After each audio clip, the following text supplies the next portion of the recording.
लोग को इसीलिए नहीं आने देते हैं। और उसको अभी हो जाता है तो बड़ा फुल साइज कर देना जी ओबीएस को। तुम गधो लोग, बाहर वाला माइक ऑन है कि नहीं है? वहां पे एक स्विच होगा माइक के पास, ऑन तो है गधा कहीं का। तुम लोग को इसीलिए अंदर नहीं आने देते हैं। एक सीढ़ी पे खड़ा रहेगा तो नौटंकी, आने के बाद वहीं खड़े रहो, सुनाई देगा, झांकने से कोई फायदा नहीं है।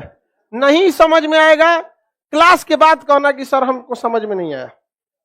अभी एक आध दिन में हॉल नंबर 7 बन जाएगा, एक मतलब 3 से 4 दिन और लगेगा, हॉल नंबर 5-7 बन के तैयार हो जाएगा।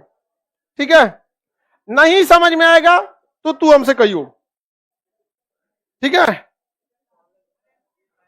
कौन जी में खोपड़िया बैठ जाओ हमरे, नहीं दिख रहा है?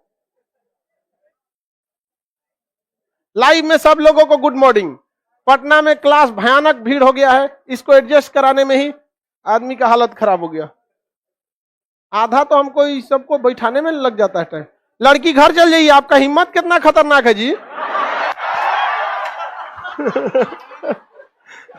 इतना हिम्मत तो ट्रेन में वो जो नहीं बेचता है सब मैंगो फ्रूटी, जनरल बॉगी में भी घुस जाता है, कितना भीड़ रहा है बताओ। इसमें लड़कियां भी घुसने के लिए करिए। अब बताओ कहीं आ पाएगी लड़की? वापस भेज दो। आप उसी समय सुनते रहो। इकोनॉमिक्स स्टार्ट करते हैं, सब लोग ध्यान से समझिए। अब जो भी कॉपी कलम खोला है सब गधों का कॉपी कलम बंद करो लोग। बहुत होशियार समझते हो। कहां गया था छोड़ के? तब पानी पीने 2-3 हाथ दे देंगे था तुम लोग को। मंटेसरी स्कूल समझा है, पानी पीने जाएगा, मर रहे थे बिना पानी के। पेट दर्द करा तो मत पढ़ो। तब पेट दर्द करने लगा इनका, पूरा क्लास डिस्टर्ब करेंगे इनको।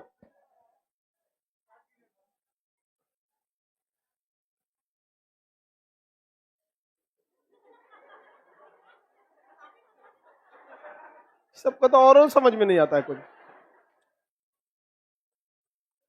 इस सबको ना एक काम करिए, अगर अगली बार जब जैसे हम बोलेंगे भगा दीजिए, भगा दीजिएगा। जैसे एक बार बोले भगा दीजिए सबको, इधर इधर जितना है सब। 10 ठो की वजह से ना पूरा डिस्टर्ब हो रहा है। ठीक है, नेक्स्ट हम जब भी बोले भगा दीजिए, 4-5 ठो को लाइए, एक एक करके बाहर भगा दीजिए। एक तो ये लोग को एंट्री नहीं, यहां सुबह 5 बजे से लड़का आके बैठा है। हॉल नंबर, सुनो ध्यान से, हॉल नंबर 1 में बैठना है। हॉल नंबर 1 में तो 4 बजे सुबेरे आना पड़ेगा। समझ में आ गया ना? अगर 4 बजे नहीं आए हैं तो मत आइएगा इसमें। हाँ, तो 4 बजे हम बोल रहे हैं। एक बार भी हम आवाज सुन लिए तो 10-15 कितना हो गए लोग इधर, 20-25 ठो इधर बाहर जो खड़ा होगा। इससे ज्यादा को डिस्टर्ब नहीं। हम एक बार समझा दिए यहाँ पे, एक एक करके बिना किसी वजह, सबको एक लड़का पे एक स्टाफ बुला के एडजस्ट कर दीजिए, पूरा क्लास डिस्टर्ब करेगा सब। इकोनॉमिक्स में हम लोग को अर्थशास्त्र के बारे में पढ़ना है। अर्थशास्त्र पैसों का अध्ययन है ही नहीं, बल्कि अर्थशास्त्र यह बताता है कि पैसों का उपयोग कैसे करना है। अर्थशास्त्र में हमें पैसे को, हम लोग के पास संसाधन है, लेकिन उन पैसों का उपयोग कैसे कर देना है।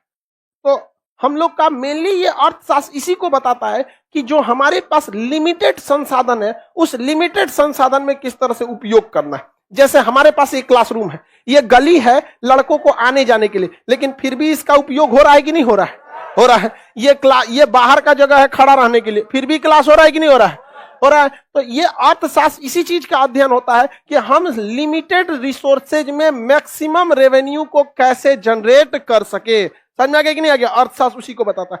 जैसे मान के चलिए कहीं खूब ज्यादा भीड़ लग रहा है और वहां गाड़ी रखने का जगह नहीं है, जितने जैसे पटना रेलवे स्टेशन, दिल्ली का आप देखेंगे इंडिया गेट, या फिर दिल्ली देख लेंगे लाल किला। लाल किला के सामने जमा मस्जिद, उसके नीचे मीना बाजार, एक और चोर बाजार, सामने में पूरा का पूरा वो आपका इलेक्ट्रॉनिक्स का बाजार है। इतनी भीड़ लगी रहती है। अब हमारे पास वहां पे मान के चलिए एक ग्राउंड है और उसमें गाड़ियों को रखना है, तो केवल ग्राउंड में गाड़ियों को रखेंगे तो बहुत कम गाड़ियां आएंगी। उसको हम क्या करते हैं, 5 तल्ला बना देते हैं और गाड़ियों को जाने के लिए रैंप डाल देते हैं। इस तरह से रैंप समझते हैं? सीढ़िया में बस खंदा खंदा मत बनाइए, बस धरा दीजिए यहाँ पे। तो बताइए उतने जगह में 5 गुना गाड़ी आ जाएगी कि नहीं आ जाएगी? तो ये अर्थशास्त्र आपके लिमिटेड रिसोर्सेज के मतलब किस तरह से सदुपयोग कर सकते हैं, उसी का अध्ययन होता है। अर्थशास्त्र के जनक एडम स्मिथ को कहा जाता है, लेकिन भारतीय अर्थशास्त्र के जनक विश्वेश्वरैया को कहा जाता है। अरस्तु बोल रहा है यहाँ पे, ना वो भारतीय थे ना वो अर्थशास्त्री। देखिए इसको